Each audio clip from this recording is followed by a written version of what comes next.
Welcome back to the channel, guys.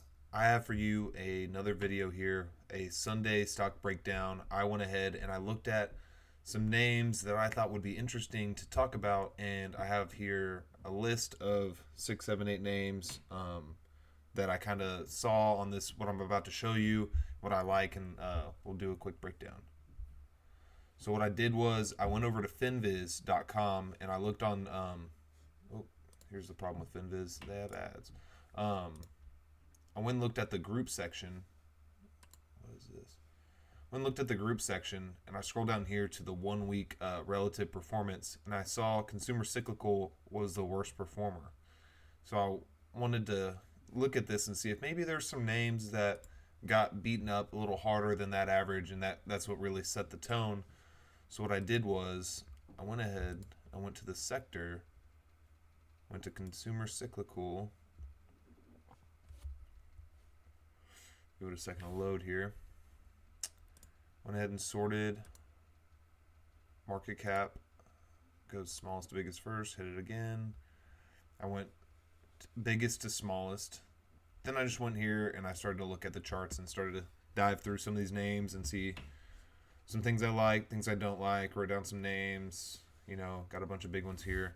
But going back to my charting software, looking at Amazon, that was one of the first ones on the list. It's been beat up pretty bad in the short term here. Amazon's been moving in this big channel here. I put this blue line up, blue line down here. That's kind of some support and areas of resistance. And right now, we're getting down and bouncing off of an area of support. If we can get it back above the 180-day moving average, that could be a good sign and a good buy point. So I've been averaging in, this is just a long term, you know, buy and hold, throw $50, $100 a month or so into Amazon whenever I see it in a price situation like this. Next name, gonna be quick about this tonight. Tesla. Looking at Tesla, ran up well. It's been a strong name, a strong player. We're on the daily chart here. If we put a Fibonacci retracement here, we can see that at the 76.4, the price didn't settle down there, but it touched down in that area and hit back. It kind of shot back up. That's for what that red candle is. It's a pretty good sign that it rejected down here at this lower level. I do still see some negative price action going on. Bears are in control, so I would like to buy it on strength. I would like to see it get back above this $650 range to see a trend reversal happen. Next one, a lot of these are bigger names tonight. I'm just kind of looking at what hasn't been moving or what has been. Now, if we look at HD here, kind of already drew this one out. I was looking at this earlier. It's been beaten up in the short term. It's actually been selling off quite hard. But if we zoom out, we can see that this is an area that has a lot of support and previous support and resistance. So this could be a great buy point if we do start to see an upward move. If we get, you know, some positive breakout from this trend, we could see a rise back into that 290 level. But that's just another name that I'm kind of looking, could see something develop there. This next one, Toyota Motor Corp. They have been trending in this upwards channel, like it's kind of expanding, which kind of scares me a little bit. But yeah, it's pretty sideways at this upward angle, and this is another area that could be a good buy point. So I kind of like where this is at in this channel area, and I would follow this one closely. Probably try and get it up out of this cup a little bit in the $153 to $155 range. This next one was one that I wrote about on my watch list. You can get that watch list at investtradesave.com. I send out a watch list every Sunday at noon Central Standard Time with 3 to 5 stocks that I see that I like, that have some potential. I usually throw a thesis, a swing trade, day trade, long trade type setup, and I just give it a good breakdown, so it's good for even a new trader that doesn't really know what to look for. It kind of gives you something to learn from, as well as see companies that I like and why. eBay has been setting up, moving nicely, moving it back. We have been getting some sideways. It's kind of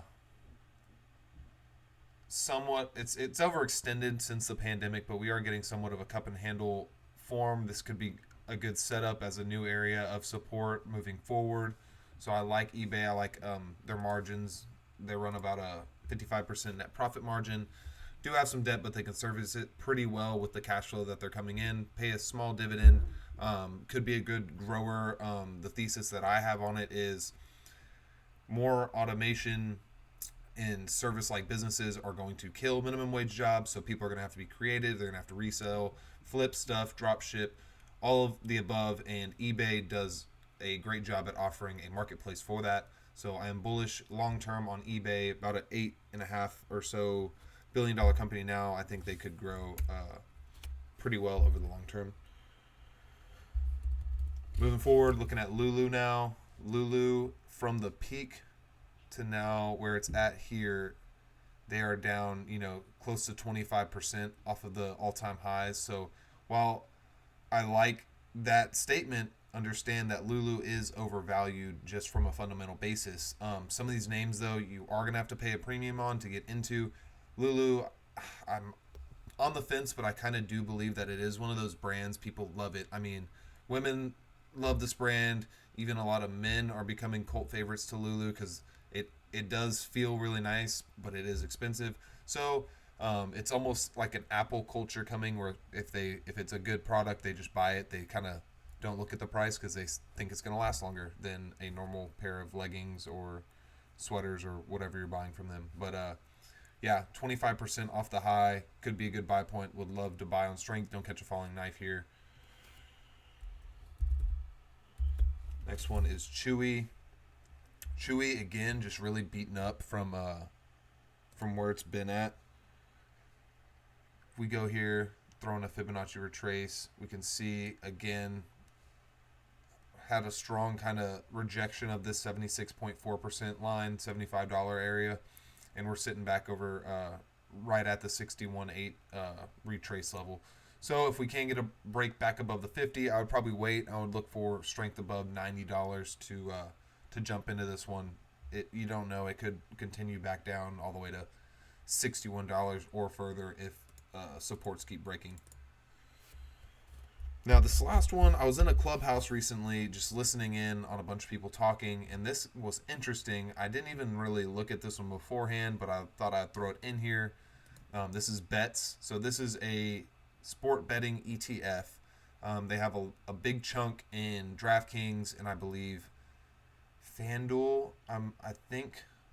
But this is a company that, off the top of my head from what I just heard, sounds pretty good as a way to get your feet wet without being overexposed, just because there's a lot of risk with gambling companies that are trying to be, internet based or not just in a gambling state.